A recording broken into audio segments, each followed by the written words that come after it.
Hey everyone. So it is launch day, and I'm in the process of trying to see if I can get it up and running. It's finally finished downloading.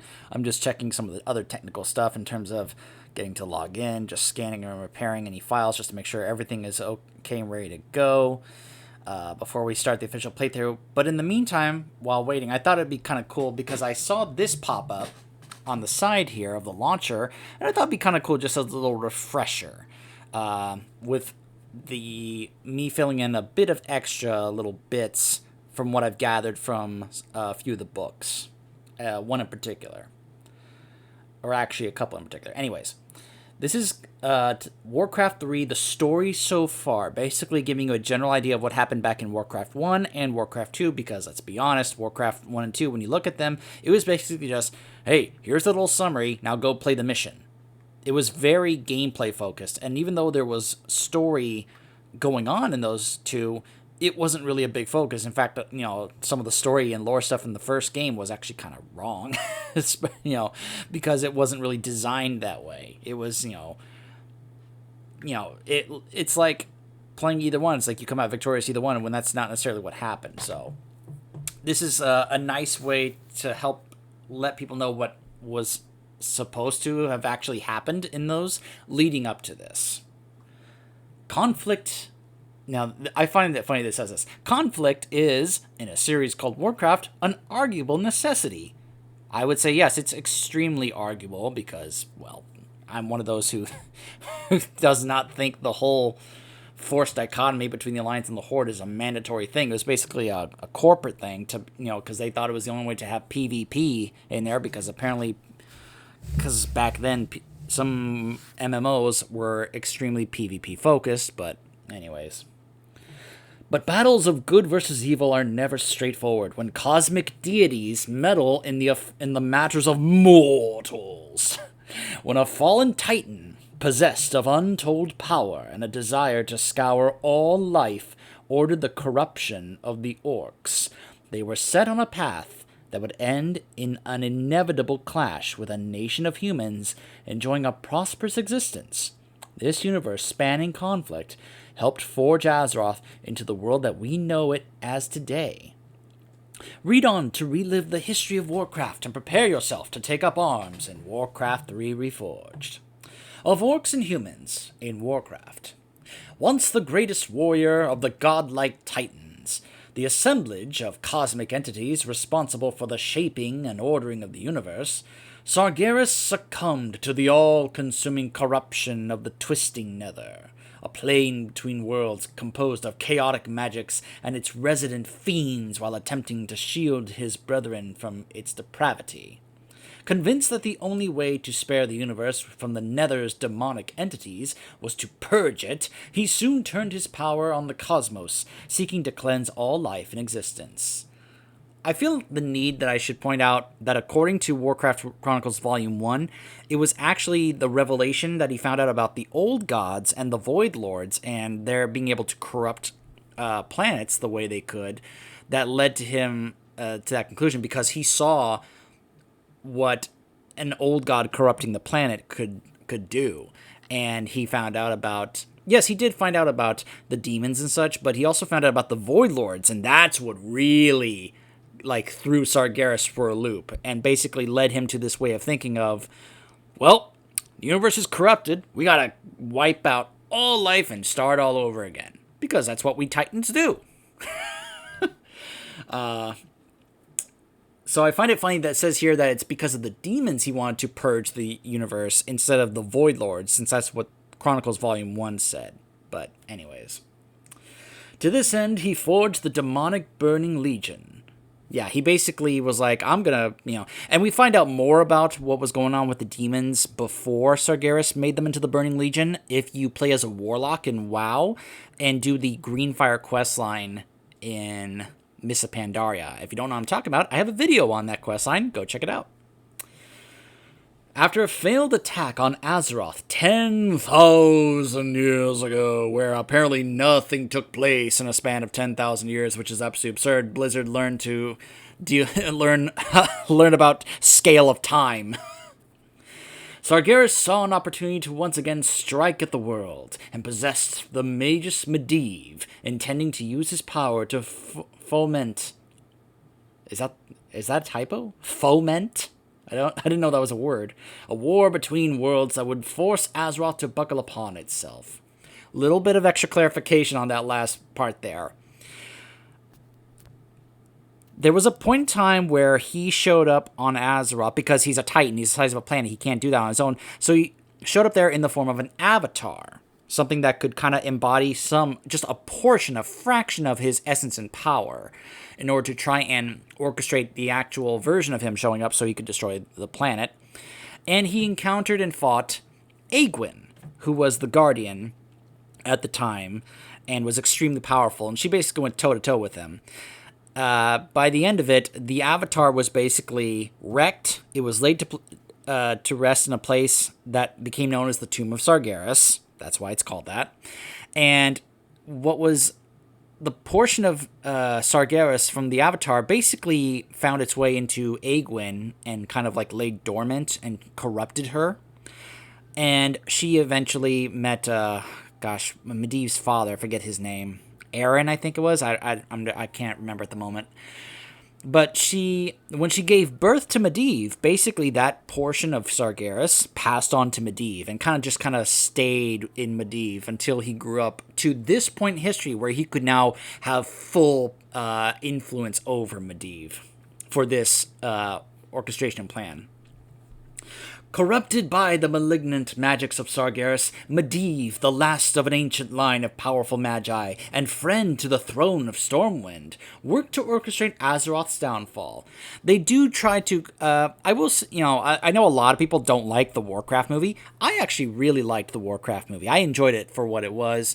Regardless of how accurate it was supposed to be, quote unquote, that's kind of debatable whether or not it was supposed to be 100% accurate or not. But anyways, I do like that they tried to showcase this in the movie of the relationships between the likes of Medivh, King Lane, that, they were supposed to be good longtime friends.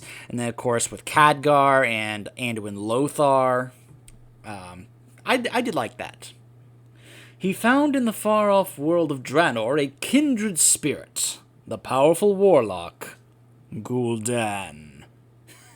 Wielding heretical magic, this nefarious orc taught his brethren to channel demonic energy. His influence over the orcs came to a head when he convinced them to drink the blood of the demon Manaroth, promising them invincibility in exchange for their compliance. This is very bullet point stuff. This is very much like a Cliff Notes thing, because there's a whole lot more that happens during that point in time and in between. If you check some of the books like Warcraft Chronicles Volume 2, as well as Rise of the Horde, a lot of stuff happens. Alright. The fiend's blood poisoned their minds, transforming the orcs into an army consumed by bloodlust and controlled from the shadows by Kil'jaedan and his puppet war chief, Blackhand. Medivh struck a deal with his new ally. In exchange for the promise of godhood, Kil'jaedan would create a gateway between the human homeworld of Azeroth, which is funny because humans are not natives of Azeroth. They were actually crafted in this universe, so that's actually not true. And his own planet, Draenor. Thus the Dark Portal was first opened, and the Horde flooded through to clash with the humans of Azeroth.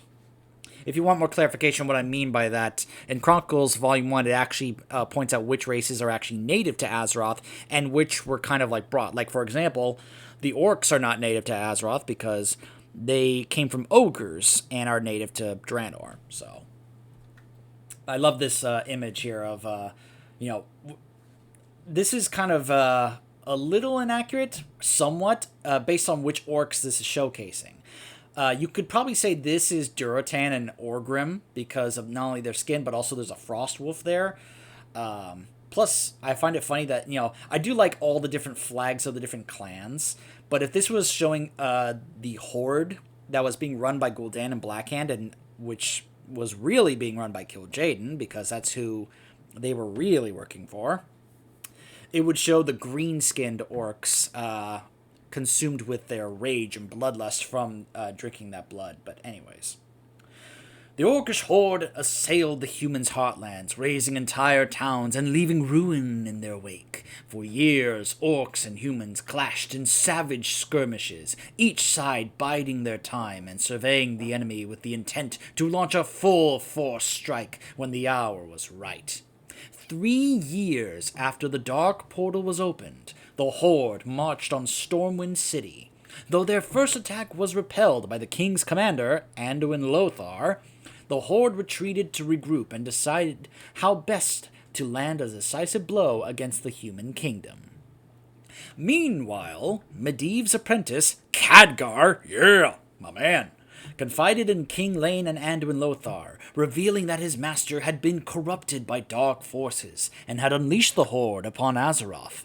With Khadgar's aid, Lothar slew Medivh and banished the spirit of Sargeras within him to the Nether. Gul'dan, having entered Medivh's mind prior to his death to scour it for information, fell into a deep coma after the mage's death.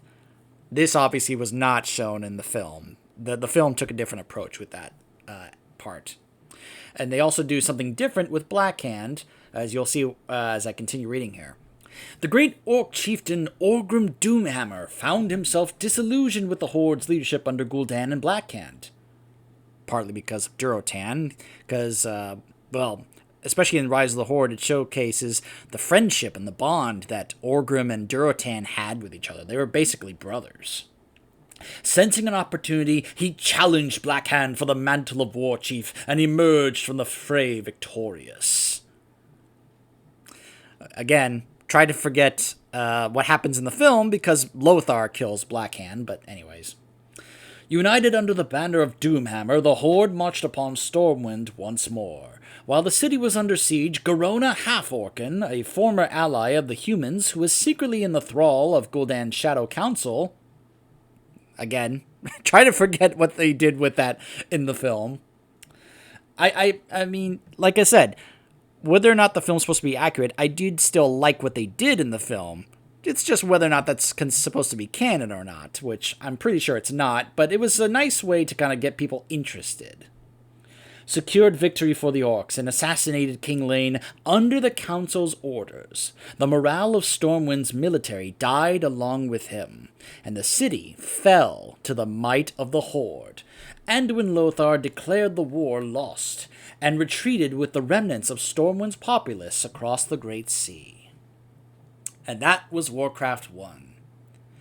Warcraft 2's Turning Tides. Desperate for aid, Lothar and the survivors of Stormwind's siege fled north. There they sought support from the sovereign of the mighty human kingdom of Lordaeron, King Tyrannus Menethil II. The refugees were irrefutable proof of the threat posed by the Horde, unable to deny the existence of such a threat to life on Azeroth, because they actually had been doing so up to that point. The human kingdoms of Lordaeron, as well as the elves of Kael'Thas, were like, a threat. There's no such threat from these orcs, please. A horde? Don't jest. That's the approach they took with that. They didn't take it seriously at all. Yeah. Alright, where was I? Alright, King Tyrannus summoned the leaders of the human kingdoms to prepare a counteroffensive against the Horde.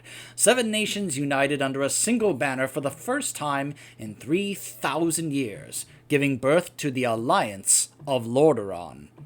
Gul'dan, recently awoken from his magical coma following the death of Medivh, bargained with the Horde's new war chief and disavowed the Shadow Council to spare his life. Though wary of the warlock, Doomhammer spared Gul'dan, mistake, and allowed him to establish his own clan to bolster the Horde's ranks. Though in hindsight, maybe that wasn't a mistake, because if he hadn't done that, well, it wouldn't have led to, well, anyways. With powerful aid in the form of conscripted Amani trolls and the recently discovered Demon Soul, an ancient artifact capable of controlling dragons, the orcs prepared to advance upon the remaining human nations. While the Horde readied themselves to march upon their enemies, Lothar rallied the disparate races of Lordaeron, gaining the aid of the dwarves of Ironforge, and invoking his right as the last descendant of the Arathi line to call upon the High Elves of Kael'Thas. By the way, here's an image of Lothar with the refugees, fleeing Stormwind as it burns behind them, and he's holding a baby in his arms, just protecting it. Really great image here. Love that.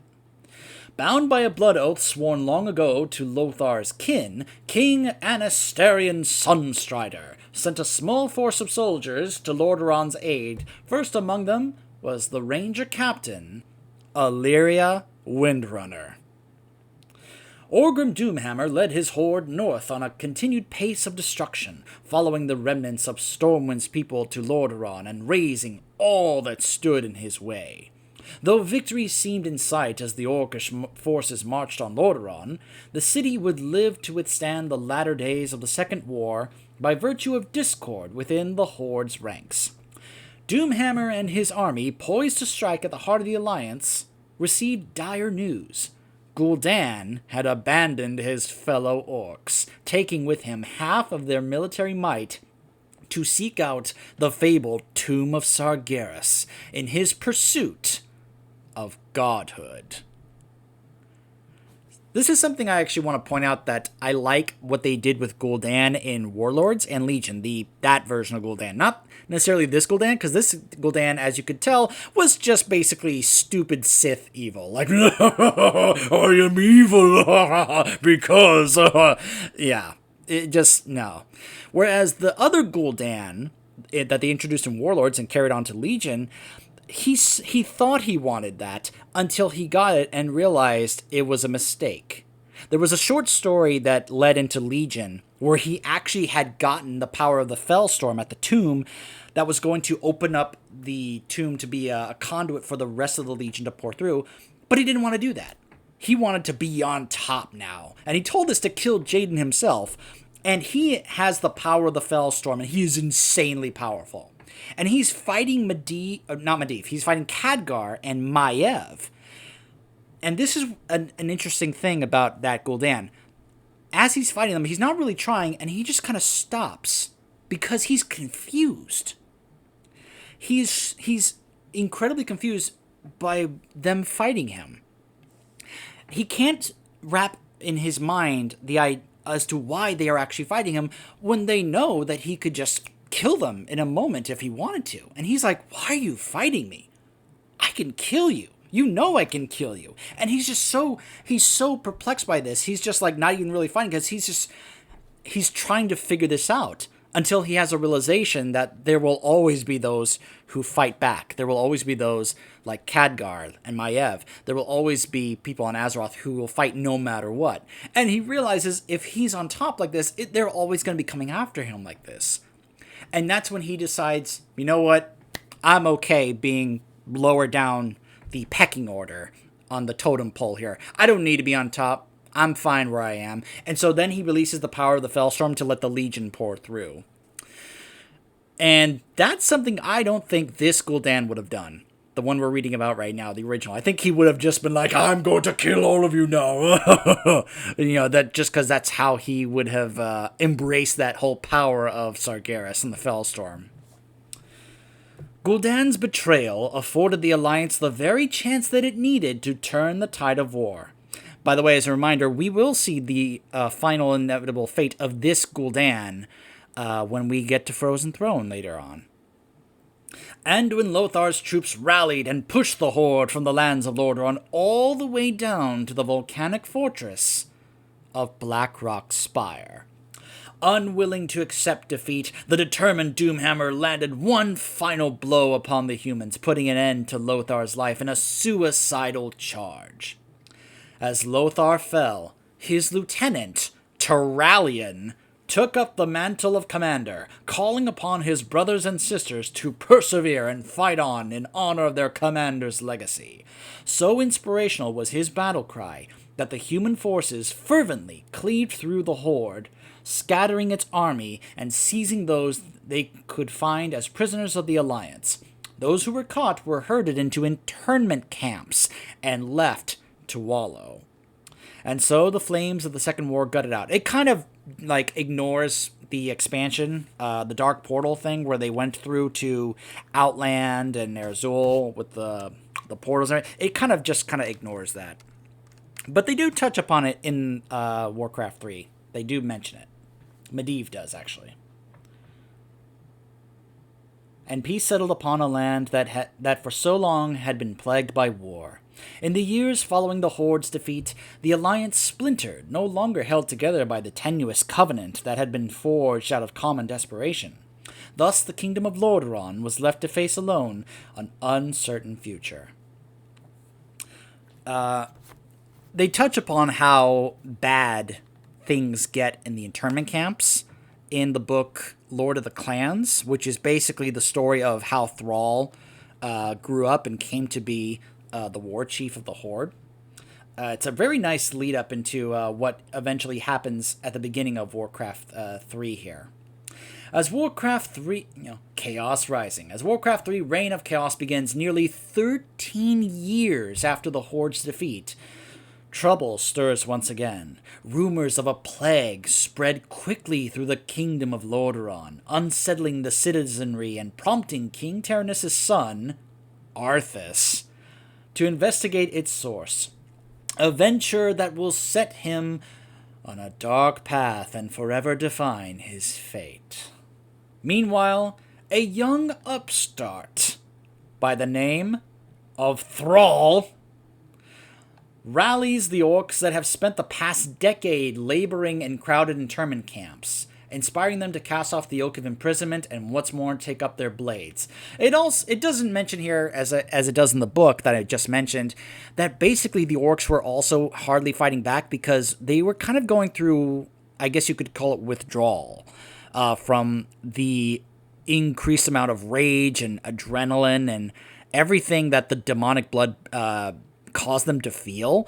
They had been going without it for so long, they were basically almost kind of like getting very zombie-like with their withdrawal from it. And just kind of losing their fighting spirit as orcs, basically giving up and kind of waiting for death. I highly recommend it. I really, really like that book, by the way. Within Alliance-ruled lands, a cult arises, poisoning the minds of its members and heralding the start of an insidious scourge that seeks to pave the way for a new invasion of Azeroth. And the Night Elves, desperate to protect their ancient homelands from destructive forces, awaken their dreaming kin and contemplate freeing the most dangerous prisoner that their kind has ever known. Dangerous, yes. Betrayer, no.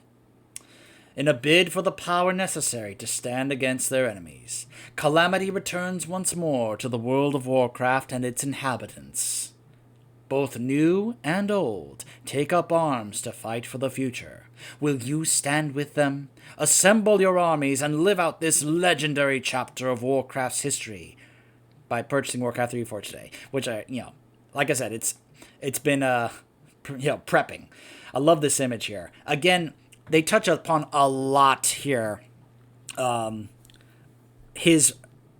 things that he learned. It very much focuses on things such as his upbringing by the awful human. I think his name is Blackthorn. I think. The awful person that raised him. He was terrible. His escape from there, with the help of a human lady who just felt so bad for Thrall and what he was going through there. How Thrall was being brought up by this guy because he was going to use Thrall to basically conquer the Alliance. Because he thought, this mighty orc leading my armies, I will be unstoppable. So she helps him get out of there. He tries to find out more about his people because he basically knows not that much about his actual people. He can hardly speak his own language, Orcish. He grew up amongst the humans, so of course he learned how to speak their language. He eventually comes across Grommash and the Warsong clan. He eventually finds what remains of the Frostwolves and Drekthar, and he eventually finds Orgrim Doomhammer. He learns about more of his people and his native language and such from Grom. He learns about the elements and becoming a shaman from Drekthar. He learns more so about combat and leadership and things about his family from Orgrim. And then when Orgrim gets fatally wounded on the battlefield, he names Thrall the next war chief and gives him the Doomhammer and the black plate mail that you see him wearing here as well as in the game. That was Orgrim's signature black mail that he wore, and he passed it on to Thrall. Great book. I really love that book. Highly recommend it. So that is a basic summary of the story so far leading into Warcraft 3, when I hope you guys will stick around for my playthrough of Warcraft 3 Reforged. Stay tuned.